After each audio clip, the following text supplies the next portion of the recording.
Yeah, so growing up, my family started pretty normal. We had fun. We went on adventures. We had Christmases with gifts. It was a happy start to my life. And at some point, things just kind of shifted. I can't pinpoint the exact moment my parents started to change, but suddenly we started losing things. We lost, our car. Suddenly we're moving from home to home. Um, a pivotal moment where I knew something wasn't right with my parents was me and my dad, we went to a gas station, and I had this little notebook with a pen that went with it, and my dad was filling the car with gas and I was writing in it, and I dropped my pen in the middle of the console. And I went to go reach for it, and I grabbed something that I thought was a pen, and when it came up, it was actually a hypodermic needle.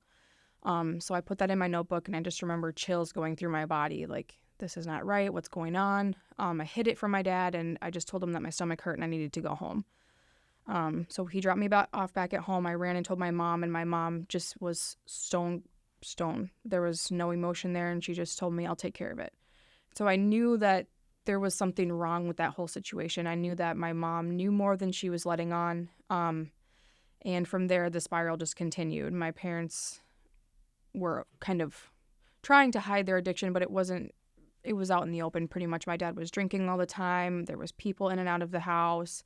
Um, we were getting raided by the police. And as much as they tried to cover for it, there was really no covering for what was happening in those moments. For myself, I started to have anxiety attacks so bad that I would pass out and stop breathing.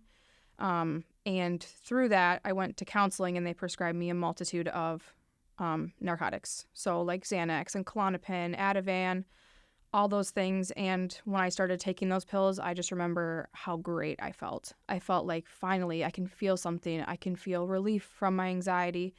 And it just kind of carried on from there. I started to take them more than prescribed. I was selling them to people.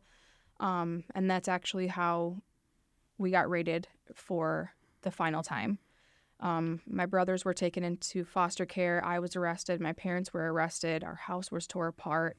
Um, Eventually, I was placed in foster care with them, but it was kind of out in the open, right? I'm using, they're using.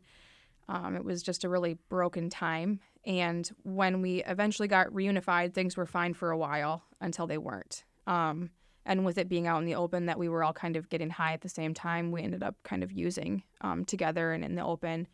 It really, really spiraled from there. I got into meth. I started using intravenously. I was smoking heavy amounts, and it was just pretty chaotic.